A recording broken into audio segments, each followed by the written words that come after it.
උසස් පෙළ විභාගයේ කලා විෂය ධාරාව හදාරන දරුවන් අතර අතිශයම ජනප්‍රිය විෂයක් මීඩියා සංනිවේදනය හා මාධ්‍ය අධ්‍යයනය. ඉතින් මෙතනදී හරි පාරක ඔබ ගමන් කරේ නැතුනොත් එහෙම A level පේපර් එක අතර ගත්තාම රසාතේ කල්පනා කරන්න සිද්ධ වෙනවා. අන්න එහෙම තැනකට වැටෙන්නේ නැතුව හරි මඟ පෙන්වීමක් ඔබට ලබා ගන්න හොඳ කතාබහක් තමයි මේ. මාත් එක්ක ඉන්නවා මේ වෙලාවේ සුබෝධ විජේසිංහ සර්. සායිබෝන්. අයිබෝන්.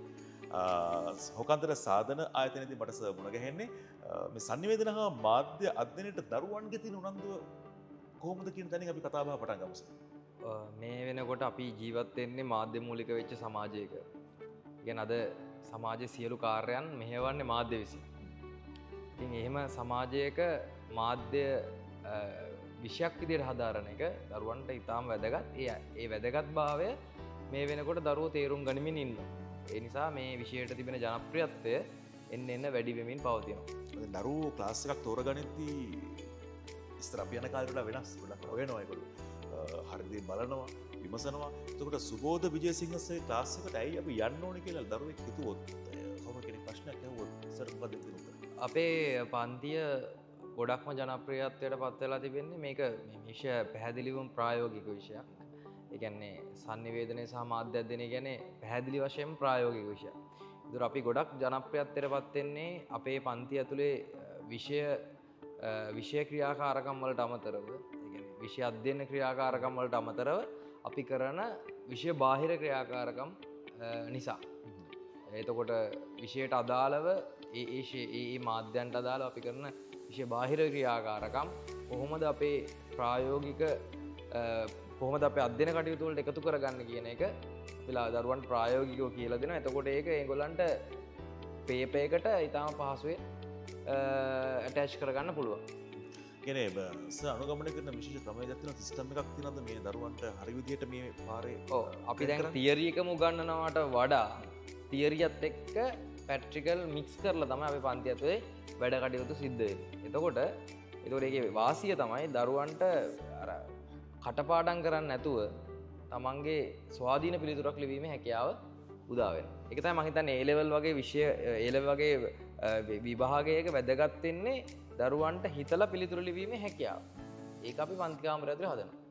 ඒකට තමයි සිස්ටම් එක අනුගමනය කරලා ඔබ 2000 කීයද පටන් ගන්නේ? 2014 තමයි පටන් ගන්නේ. ඒතර එදා මෙදා අතර දක්වපු ප්‍රතිඵල මොනවද මේ ක්‍රමයට? දැනට අවුරුදු 11කට අධික කාලයක් මම මේ ශිෂ්ටය ඇතුලේ ඉන්නවා. ඒකෙදි විශේෂම දේ තමයි හැම වසරකම වගේ කොළඹ දිස්ත්‍රික්කයේ පළමුවෙනියා බිහි වෙන්නේ අපේ පන්තියේ.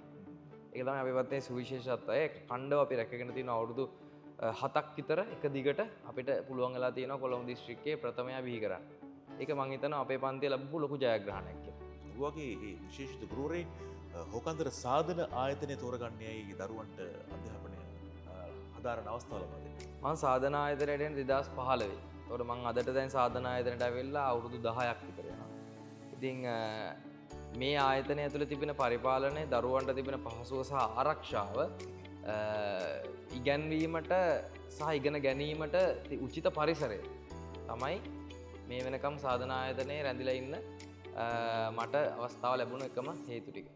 මීඩියා හැදෑරීමත් එක්ක දරුවන්ගේ ජීවිතවලට විවර වෙන නව්‍ය අවස්ථා ගැනත් අපි යමක්. අපි දන්නවා දැන් ඇත්තටම ගත්තොත් එහෙම මාධ්‍ය ශාස්ත්‍රය කොයිතරම් දුරට පුළුල් වෙලා තියෙනවද කියන කාරණාව. අපි දැකලා තියෙනවා දැන් ජනමාධ්‍යයක් විදියට ගුවන්විදුලිය, රූපවාහිනිය වගේ ඒවා සමාජ මාධ්‍යකරණයට ලක් වෙමින් පවතිනවා. ඒ කියන්නේ ඒවැ පැවැත්ම රඳා පවතින සමාජ මාධ්‍ය මත කියන කාරණා අපි දැකලා තිබුණේ. උදාහරණයක් විදිහට කිව්වොත් එහෙම රේඩියෝ channel, YouTube නාලිකා පටන් ගන්නවා. TV channel, YouTube නාලිකා සහ Facebook, TikTok වගේ මාධ්‍යයන් පාවිච්චි කරනවා. ඒකට අද මේ සියල්ල මාධ්‍ය මිශ්‍රයක් බවට පත් වෙලා අපි මේකට කියනවා අபிසාරීතාවය කියලා. මාධ්‍යන ඔක්කොම එකට එකතු වෙලා තියෙනවා. ඉතින් මේ එකතු වීමත් එක්ක අද තමන් ගාව තිබෙන කුඩා ජංගම දුරකථනේ මුළු ලෝකෙම දන්න පුද්ගලෙක් වෙන්න එක රැයකින් දරුවන්ට අවස්ථාව තිබුණා. හැබැයි ඒකට අවශ්‍ය වෙන්නේ කොහොමද මේ මාධ්‍ය නිවැරදිව භාවිතා කරන්න කියන මාධ්‍යමය දැනුම විතරයි. ඒ දැනුම අපි ওই පන්ති කාමරය ඇතුළේ දරුවන්ට ලබා දෙනවා. ඔවුන් ගාව තිබෙන කුඩා සම්පත් වලින් ඔවුන්ට ඔහුගේ ඉස්සරහා ඉදිරි ගමන නිර්මාණාත්මක ගොඩනගා ගන්න හැකියාව උදා වෙනවා. ඒකට අවශ්‍ය පසුබිම තමයි අපේ පන්ති කාමරය ඇතුළේ හදන්නේ. තමන්ගේ හෙට දවස වෙනුවෙන් අහිංසක බලාපොරොත්තු හීන දකින අපේ රටේ දරුවන්ට අවසන් වශයෙන් අපි පණිවිඩයක් දෙමු. ඔව් මම කියන්නේ තමන් මොන විෂය කරත් මේ සමාජයේ වෙන දේවල් පිළිබඳව අප්ඩේට් එකකින් ඉන්න ඕනේ. මොකද ඒ අප්ඩේට් එකේ ඉන්න නම් අනිවාර්යෙන් මාධ්‍ය පරිශීලකයෙක් වෙන්න ඕනේ. මාධ්‍ය පරිශීලනය කරන්නේ නැතුව කිසිම වෙලාවක Tamanට අවට ලෝකයේ පිළිබඳ දැනගන්න විදිහක් වෙන්නේ නැහැ. ඒ නිසා මාධ්‍ය නිවැරදි දේවල් වලට පාවිච්චි කරන්න. ඔයා මොන විෂය ධාරාව කරත් මොන විෂය හැදෑරුවත් ඔයා හොඳ යහපත් මාධ්‍ය පරිශීලකයෙක් වෙන්න ඒකට මීඩියා ඉගෙන ගන්නම අවශ්‍ය නැහැ. මේක මං කියවේ මේක විෂය නිර්දේශයකට එහා ගිය වෙන ප්‍රායෝගික දෙයක්. ඉතින් ඒ නිසා ඔයා මීඩියා විෂය ඉගෙන ගත්තත් නැතත් නිවැරදි මාධ්‍ය පරිශීලකයෙක් කියලා මාධ්‍ය පිළිබඳ හොඳ දැක්වමින් රට ලෝකය ගැන හොඳ අප්ඩේට් එකේ ජීවත් වෙන මිනිස්සෙක් බවට පත් වෙන්න. මීඩියා පුරපති සුබෝධ විජේසිංහ සර්ගේ මීඩියා ක්ලාස් එකේදී ඔයාට පුළුවන්කම ලැබෙනවා මීඩියා ගැන A to Z හරියට සිම්පල් විදිහට ඉගෙන ගන්න. එහෙමනම් හෝකන්තර සාධනායතනයේ තුමා ක්ලාස් එක තියෙනවා. ඔයාට පුළුවන් වැඩි විස්තර දැන කියා ගන්න. එහෙමනම් බය වෙන්න දෙයක් නැහැ. හැම හීනයක්ම සාර්ථක කරගන්න නිසි මඟ පෙන්වීමක් එක්ක පාට පාර හොයා ගන්න පුළුවන්.